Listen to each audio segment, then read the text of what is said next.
Assalamualaikum warahmatullahi wabarakatuh. Alhamdulillah hamdan katsiran tayyiban mubarakan fih kama yuhibbu rabbuna wa yarda. Asyhadu an la ilaha illallah wahdahu la syarikalah wa asyhadu anna Muhammadan abduhu wa rasuluh. Allahumma sholli wa sallim wa barik ala Muhammadin wa ala alihi wa ashabihi wa man tabi'ahum bi ihsanin ila yaumiddin. Jamaah salat subuh yang dirahmati Allah Subhanahu wa taala. Pada subuh kali ini kami akan menyampaikan sebuah renungan dari surat At-Thariq, yaitu surah yang ke-86 di juz yang ke-30 yang berjumlah 17 ayat dan termasuk surah Makkiyah. Di antara keutamaan surat At-Thariq ini seperti diriwayatkan oleh Jabir bin Samurah bahwa Rasulullah sering membaca surah ini di surat Zuhur dan surat Asar, juga surat yang sebelumnya yaitu surat Al-Buruj. Di hadis riwayat Ahmad dan juga hadis riwayat Tirmizi. A'udzubillahi minasyaitonirrajim. Bismillahirrahmanirrahim. Was-samaa'i wat-thariq wa ma adraka kama thariq an-najmu tsaqib in kullu nafsin lamma 'alaiha hafiz. Was-samaa'i wat-thariq, demi langit yang datang di malam hari. Wa ma adraka ma thariq, tahukah kamu apakah yang datang di malam hari itu? An-najmu tsaqib, yaitu bintang yang cahayanya menembus. In kullu nafsin lamma 'alaiha hafiz, tidak satu jiwa pun melainkan ada penjaganya. Hari ini yang dirahmati Allah, Allah Subhanahu wa taala memulai surah ini dengan bersumpah dengan apa yang Dia ciptakan, dan itu hak Allah untuk bersumpah dengan makhluk yang Dia ciptakan. Sementara manusia tidak boleh bersumpah selain daripada Allah, yaitu tidak boleh bersumpah selain daripada Allah. Di antara ciptaan Allah yang besar, yang luar biasa adalah langit dan seluruh isinya. Tahukah kamu yang datang di malam hari itu? Ini bukan suatu pertanyaan, akan tapi menunjukkan sesuatu yang besar, yang penting, karena sering kita temui bahwa Al-Quran itu polanya adalah menggunakan wama adraka, tahukah kamu. Ini untuk menunjukkan bahwa hal itu suatu hal yang perlu diperhatikan, perlu difikirkan. Juga dibuatlah bentuk pertanyaan. Tentu Allah ini bukan Allah tidak tahu, akan tapi untuk direnungkan bagi kita sebagai umat muslim, yaitu bintang cahaya yang menembus, yaitu an-najmu tsaqib, bintang yang cahayanya menembus. Para pakar ilmu pengetahuan menjelaskan bahwa dari benda yang panas itu, yang bercahaya itu, lahir sinar yang bisa terlihat, cahaya atau sinar bintang. Itu yang demikian terangnya sehingga melebihi ratusan cahaya, ribuan kali cahaya atau sinar matahari. Dengan cahaya bintang, manusia dapat melakukan sesuatu tanpa terganggu oleh gelapnya malam. Sehingga salah satu di antara bintang-bintang tersebut menjadi tanda petunjuk bagi manusia. Sehingga di dalam surah An-Nahl disebutkan bahwa wa alamati wa bin najmi hum yahtadun, dengan bintang-bintang mereka mendapatkan petunjuk.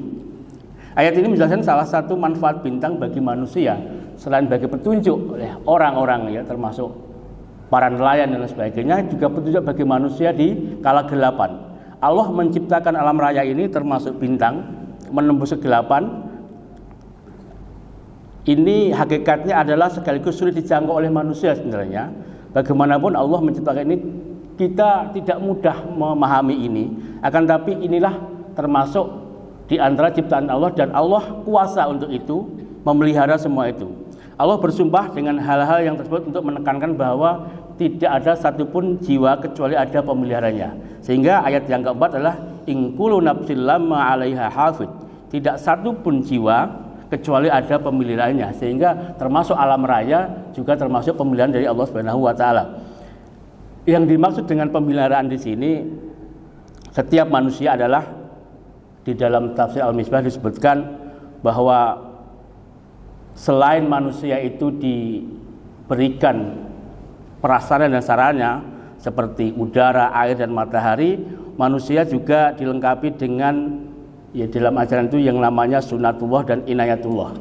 Sunatullah adalah suatu kebiasaan yang terikat dengan hukum sebab akibat, bahwa kalau sesuatu terjadi itu pasti akibatnya akan begini. Suatu contoh bahwa apa yang dikatakan dengan sunatullah, yaitu apabila ada kejadian seperti pesawat terbang misalnya yang jatuh, secara logika, secara sunatullah itu pasti penumpangnya akan meninggal semua. Akan tapi ada suatu kejadian luar biasa yang dimana salah satu atau berapa orang tidak meninggal atau selamat. Itulah yang dinamakan dengan inayatullah, yaitu pemeliharaan Allah.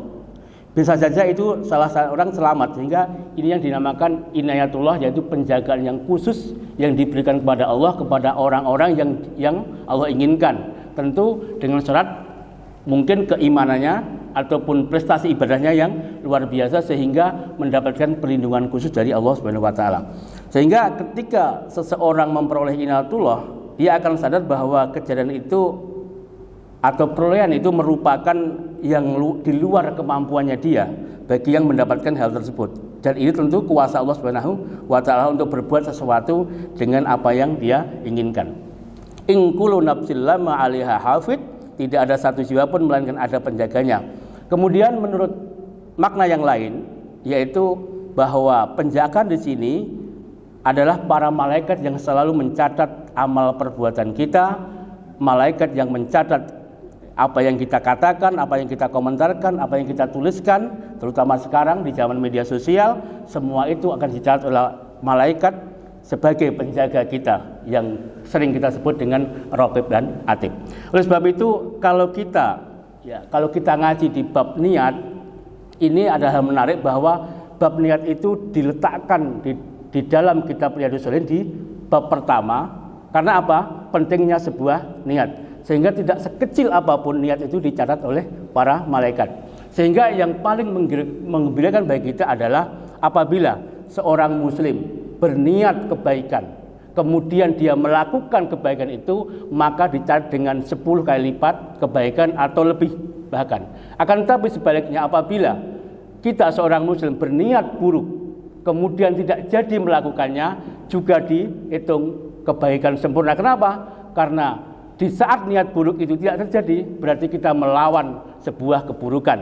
Akan tetapi tentu ini harus digarisbawahi bahwa ketidakjadian kita melakukan keburukan bukan karena tidak ada kesempatan, akan tapi kalau memang kita tahu bahwa sikap buruk itu akan mengandung dosa, maka kita lawan. Sifat melawan inilah yang diberi ganjaran sempurna oleh Allah Subhanahu wa taala. Kemudian apabila orang yang berniat buruk itu tidak melakukan, maka belum dicatat dengan suatu keburukan. Inilah maha rahim dan maha rahmatnya Allah Subhanahu wa taala kepada kita umat Nabi Muhammad di hari ini. Jamaah yang dirahmati Allah Subhanahu wa taala, itulah 4 ayat di dalam surat At-Thariq, yaitu yang pertama Allah bersumpah dengan makhluknya berupa langit dan bintang. Kemudian ayat yang keempat adalah penjagaan Allah terhadap kita manusia, di antara adalah kita diberikan sunatullah, yaitu kebiasaan-kebiasaan yang memang di situ mengandung suatu hal yang terikat oleh hukum sunatullah, yaitu hukum kebiasaan. Kemudian yang kedua adalah terikat dengan inayatullah, yaitu seseorang diberikan keistimewaan oleh Allah karena amal perbuatannya, sehingga kalau terjadi sesuatu dia akan selamat dengan pertolongan Allah Subhanahu wa taala. Semoga bermanfaat yang kami sampaikan. Mohon maaf atas segala kekurangan. Bila taufik wal hidayah. Wassalamualaikum warahmatullahi wabarakatuh.